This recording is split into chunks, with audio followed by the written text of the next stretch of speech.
guys, welcome to my channel. My name is Adora, and if you're just coming across this channel for the very first time, thank you very much for stopping by.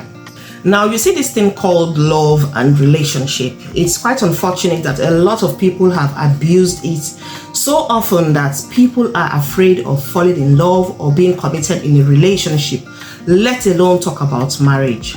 Now, there's a story that has just happened here in the UK, and it has to do with a black African and a white British man. Many years back, this British man met the black African on social media. It was through a dating app. So they got connected and they started talking. After a while, they lost contact. It was like about a few months or so, like I think about 5 months, there was no contact. The girl wasn't communicating, the man wasn't communicating. For no reason, something just happened. They just went their separate ways. Few months later, they found themselves on Facebook again, and something led to something, and then the passion they had for each other from the beginning kind of reignited when they met themselves on Facebook. This time around, they exchanged phone numbers, they got talking, and then at this point, the man was like, this time I don't want us to lose contact the way we did the first time. I want to really be in your life. I like you very much. I want to take this to the next level. What do I do to make you know that I am serious? And so the girl said, well, if you are really serious, I would like you to come over to Africa, to my country. Come and see me. Then we'll take it from there. And then because this man was really, into this girl, like they've known each other for a while now, through online dating, and he just felt like, well, if she thinks that me coming over to Africa will make her believe I am serious about her, why not? And so he left. He traveled so many kilometers away from where he lives down to Africa to see this girl. On getting to Africa, he was well received by the girl, by her parents, by her families. Everybody really took into him very well because, of course, like, why not? This girl was a child that they loved so much in their family.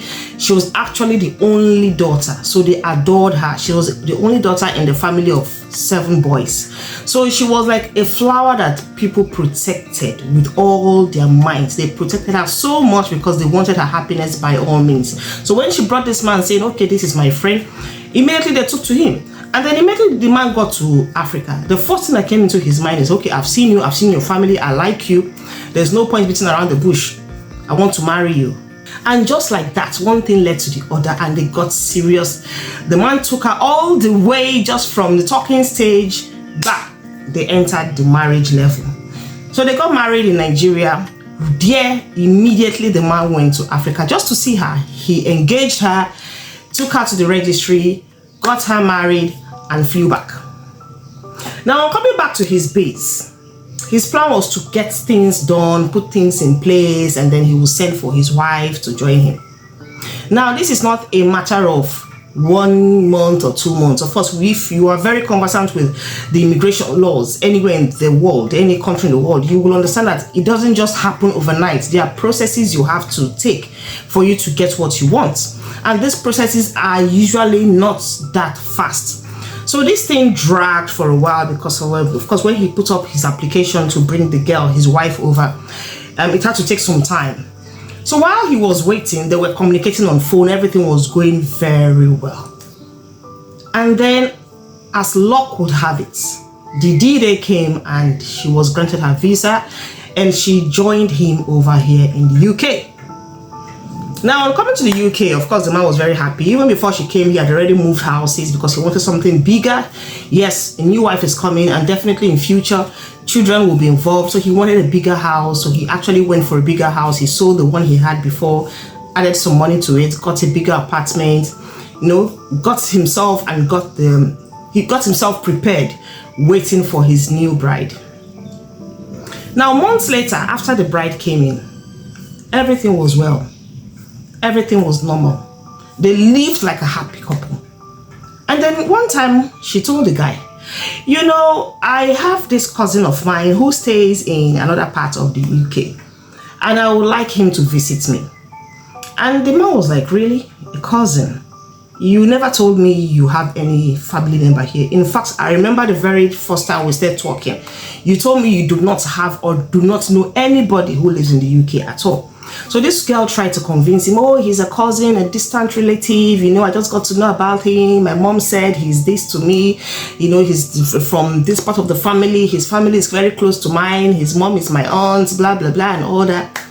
And then after so much conviction, the man was like, okay, that's fine. You can invite him over. And so she went ahead and invited her cousin over.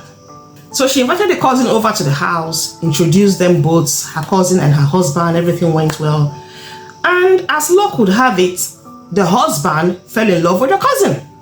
He just liked the young man's demeanor. He liked his personality. He liked him. He had this charming personality that you could easily like. So the husband just took this liking to his wife's cousin. And then secondly, because also this is his cousin-in-law, so like, what's there not to like? And then after a while, the cousin started coming over to spend the weekend. Sometimes he will come over and with excuses like, oh, he was just passing by, he was traveling to the next city, so he just felt he should, spend some time with them, or he should say hello to them, or he should spend the weekend, or he should spend the night or two, things like that. And the husband really did not see anything wrong with that, because he just felt, well, that's my wife's brother. So this thing continued from time to time. Sometimes the guy will come over and spend the bank holidays. He will come over and spend Christmas holidays. The relationship was there for quite a while. And then after a while, his wife gave birth to a baby boy. When you have your child, a few days later, you will have to do the naming ceremony of the baby. So it's a ceremony, or rather a little get-together, a little gathering where you have to like officially name your child in the presence of friends and family. So this cousin came, he was everywhere, working, running errands, doing one or two things. And he was just hands full because he was very busy attending to guests. After the party, he gave an excuse that, because it's already late into the night, it will be improper for me to start going all the way back to my city. So permit me to spend the night. And of course, because he's been spending the nights, spending the weekends, there was no problem. The husband allowed him and he spent the night. Now, this thing continued for a while until one very day, the husband had a job to do outside of the UK. So he was to spend 2 weeks outside the country and he left. The day he was going to the airport, it was actually his wife who took him to the airport. So when she dropped him at the airport, she left the airport and drove to the cousin's house. Now, when she got to the cousin's house, her husband called her. And the husband said, I've just boarded. And I will see you in 2 weeks. Please take care of the home. I've just deposited some amount of money in your bank account because I need to pay some bills. And I just remembered now, help me do them if you can. And just things like that. He just instructed her on certain things he wanted her to do for him in his absence. And she was like, okay. And then she went to the cousin's house. Instead of going home to at least do those things the husband asked her to do, or just going to do something else, rather, she took her cousin shopping and they bought things. She spent on the cousin. She bought a lot of things for the guy. She treated him. He had a good time that very day, and that was it. And after the shopping, she told him, come on, let's go home. So she took the guy back to her house. Now, this thing has been happening for quite a while, for days, and funny enough, neighbors were actually eavesdropping on every conversation that was happening in that house. Like, people were watching. They were all eyes everywhere. They were watching her movements. They were watching her going out, her coming in. They were watching everything. They were watching the visitors that were coming to the house.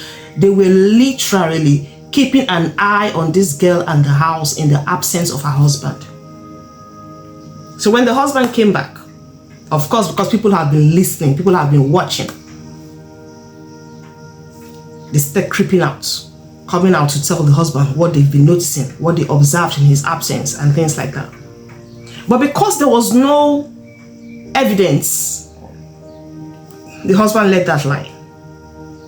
Until one day, he told his wife that he was to travel to the next city for a meeting, and he was going to be there for about 3 hours or 4 hours. So the wife was like, okay, that's fine. So the wife actually drove him from the house to the train station, made sure he took his train, and then she left.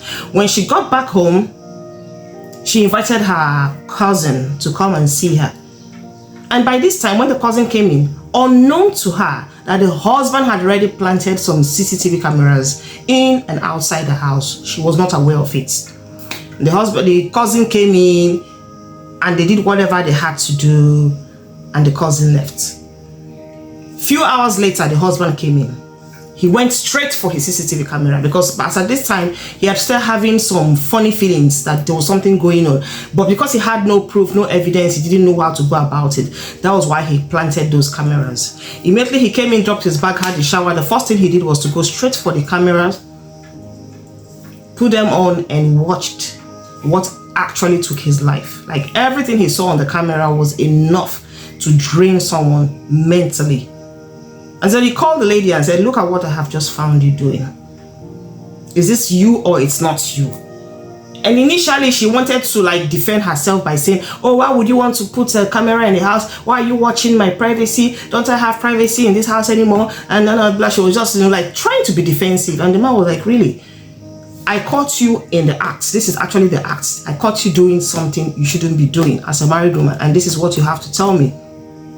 And at this point, the woman knew that the man was very angry. So she said, okay, no problems. If you don't want to get married to me, is it because you took me from Africa? Is it because you brought me here? You are now trying to make me feel little of myself. You're now trying to make me feel like I don't have freedom and all of that. And the man was asking, is he your cousin or not? That's all I want to know. Is he your cousin or not? And then because the man actually raised his voice at this point, she knew that the man was angry and this is serious. She then had to like confess and said, oh, I'm very sorry. Yeah, he's not really my cousin. He's a friend I used to know back then. You know, it was when I came to the UK, we kind of reconnected, and he's been disturbing me and he's been blackmailing me also, that he has some things about me that he could share to the world if I do not let him come closer to me. And he also had things that he could tell you that will break my marriage if I do not give him chance to come back to my life. That was why she had to do all she did. And the man was like, you know what, both you and your cousin and your past, pack yourself up and live my life. And that was how the marriage ended.